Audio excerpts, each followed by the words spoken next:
वज़ीर-ए-आज़म शहबाज शरीफ ने वफाकी काबीना का अहम इजलास कल तलब कर लिया। वफाकी काबीना के इजलास में मुल्क की दाखिली और सरहदी सिक्योरिटी सूरत हाल पर ब्रीफिंग दी जाएगी। पाक भारत कशीदगी और अब तक की सूरत हाल पर मुशावरत होगी। इजलास में आइंदा बजट के हवाले से तैयारियों पर भी गौर होगा। काबीना इजलास कल शाम 4 बजे वज़ीर-ए-आज़म हाउस में मुनक्किद होगा। वज़ीर-ए-आज़म शहबाज शरीफ ने वफाकी काबीना का अहम इजलास कल तलब कर लिया। वफाकी काबीना के इजलास में मुल्क की दाखिली और सरहदी सिक्योरिटी सूरत हाल पर ब्रीफिंग दी जाएगी।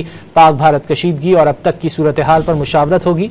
इजलास में आइंदा बजट के हवाले से तैयारियों पर भी गौर होगा। काबीना इजलास कल शाम 4 बजे वज़ीर-ए-आज़म हाउस में मुनक्किद होगा।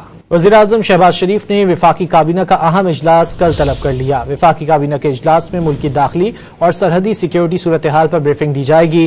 पाक भारत कशीदगी और अब तक की सूरत हाल पर मुशावरत होगी। इजलास में आइंदा बजट के हवाले से तैयारियों पर भी गौर होगा। काबीना इजलास कल शाम 4 बजे वज़ीर-ए-आज़म हाउस में मुनक्किद होगा। वज़ीर-ए-आज़म शहबाज शरीफ ने वफाकी काबीना का अहम इजलास कल तलब कर लिया। वफाकी काबीना के इजलास में मुल्क की दाखिली और सरहदी सिक्योरिटी सूरत हाल पर ब्रीफिंग दी जाएगी। पाक भारत कशीदगी और अब तक की सूरत हाल पर मुशावरत होगी। इजलास में आइंदा बजट के हवाले से तैयारियों पर भी गौर होगा। काबीना इजलास कल शाम 4 बजे वज़ीर-ए-आज़म हाउस में मुनक्किद होगा।